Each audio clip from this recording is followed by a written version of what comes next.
Hello, Dutch Mama here. For some reason, a lot of you guys like scary stuff around this time of year. So I found you something scary.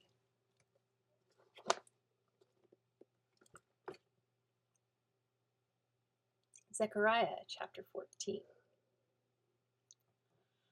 Behold, the day of the Lord cometh, and thy spoil shall be divided in the midst of thee. For I will gather all nations against Jerusalem to battle, and the city shall be taken, and the houses rifled, and the women ravished. And half of the city shall go forth into captivity, and the residue of the people shall not be cut off from the city. Then shall the Lord go forth and fight against those nations, as when he fought in the day of battle. And his feet shall stand in that day upon the Mount of Olives, which is before Jerusalem on the east, and the Mount of Olives shall cleave in the midst thereof, toward the east and toward the west. It'll split.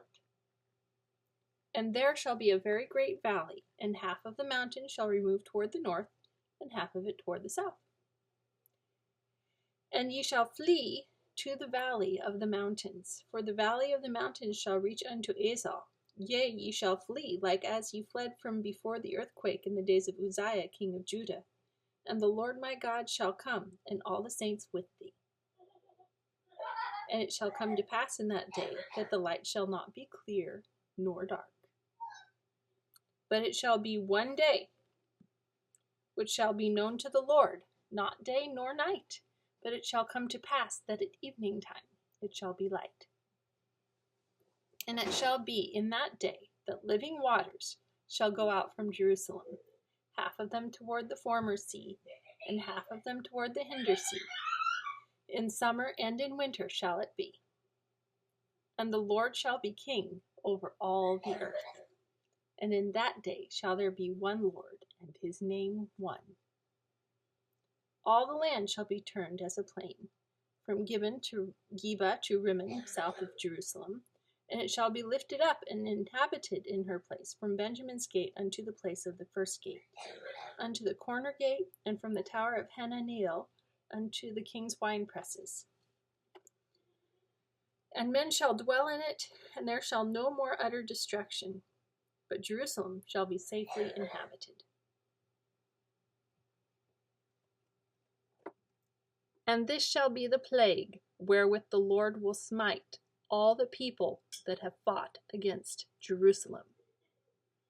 Their flesh shall consume away while they stand upon their feet, and their eyes shall consume away in their holes, and their tongues shall consume away in their mouth.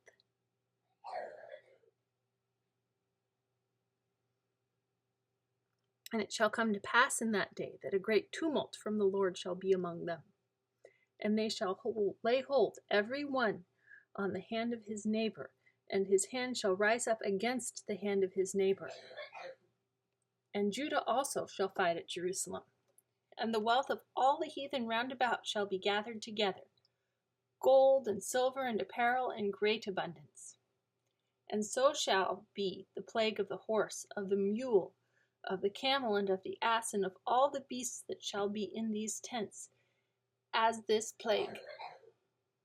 And it shall come to pass that every one that is left of all the nations which came against Jerusalem shall even go up from year to year to worship the King, the Lord of hosts, and to keep the Feast of Tabernacles. And it shall be that whosoever will not come up of all the families of the earth unto Jerusalem to worship the King, the Lord of hosts, even upon them shall be no rain. And if the family of Egypt go not up and come not, that have no rain, there shall be the plague, wherewith the Lord will smite the heathen that come not up to keep the Feast of Tabernacles. This shall be the punishment of Egypt, and the punishment of all nations that come not up to keep the Feast of Tabernacles.